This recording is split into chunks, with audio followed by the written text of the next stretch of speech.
Hi. I've finished another from the Yoto Carnegie shortlist, and it's King of Nothing by Nathanael Lessore. Now, his other book, Steady for This, I think it's called, was on the shortlist last year. So, 2 years running, he's hit the shortlist. This is a book that covers so many topics, and it's aimed at boys. It will appeal to boys. Anton is part of this little crew, this little gang at school. There's a gang of 4 of them, and they are feared. Do you remember from school or there's you're in the yard and this group come and you sort of and you move away. You don't want to get involved. This is this crew. This is Anton's crew, and they've got a reputation to uphold at school as being the cool ones, the tough ones. You don't mess with them.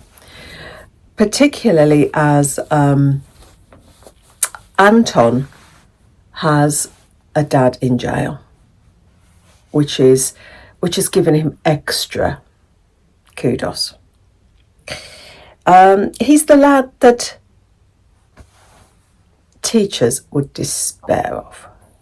They'd see Anton come in the room and you think, oh, why can't he take a day off? Why can't he have a sickie? He's that type of lad. He's bright. There's an intelligence there, but he doesn't use it. Why be clever at school when he can backchat a teacher and keep your reputation going? This is what Anton is. But he's got a mum and a nan who absolutely adore him and are struggling to keep him from getting too involved with this bad crew. After one escapade too many, when your mum is called into school yet again, she decides enough's enough, and she gives him a punishment that is far worse than no internet privileges for a week. She tells him he's got to join this youth group, Happy Campers. Name says it all, doesn't it? For a lad like Anton. It's a youth group who are helping her with renovations at St. Luke's, which is her project. It's going to be turned into a centre of refuge for vulnerable women. And this group, as well as their weekly meetings, they are helping her with the renovations. And Anton is going to do this. He finds himself at this first meeting of Happy Campers sitting next to Matthew. Matthew he knows from school. He knows Matthew well from school. Matthew is quirky. He's always optimistic. He's always smiling. And he's the one that everybody bullies. He's that lad. And the interactions between Anton and Matthew are really funny. Matthew is unshakable. He's determined to be Anton's friend, even though Anton, don't you dare. He's got an answer that is totally offbeat and quirky to anything that Anton throws at him. The word, I don't know whether it's a word that's used now. I mean, I'm out of touch with youth, but if you call, in Anton's world, if you call someone moist, it's a derogatory term. But Matthew said, oh, moist is nice. My favourite things are moist. Lemon drizzle cake, a puppy's nose, and Anton thinks, oh, no. But he realises that they sort of get along. But he realises that if his crew know about his friendship with Matthew, that's it. His reputation is in pieces. So he tells Matthew, right, you're not to talk to me at school. You are not to talk to me at school. Do not talk to me. Don't even look at me,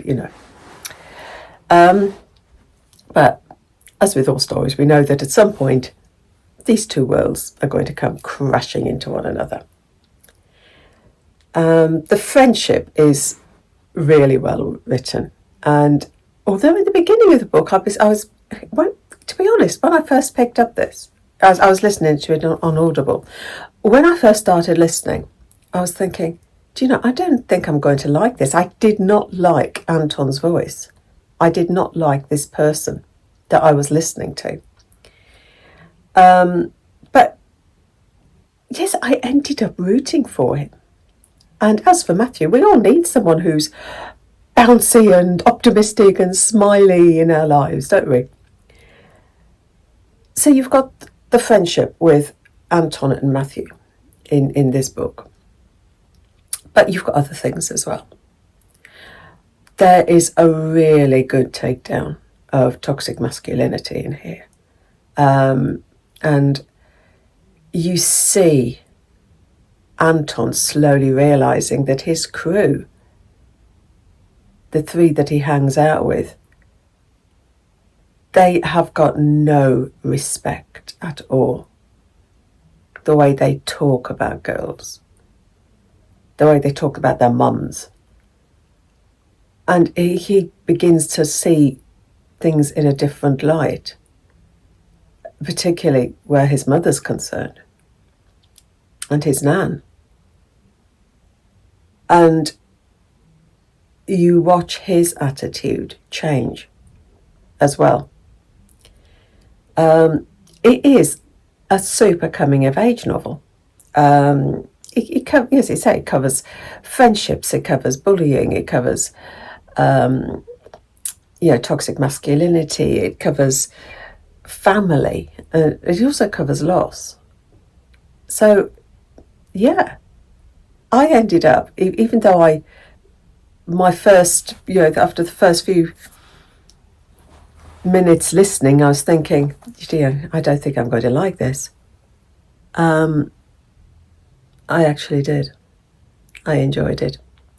So, that's it. King of Nothing by Nathanael Lessore. So happy reading. Take care.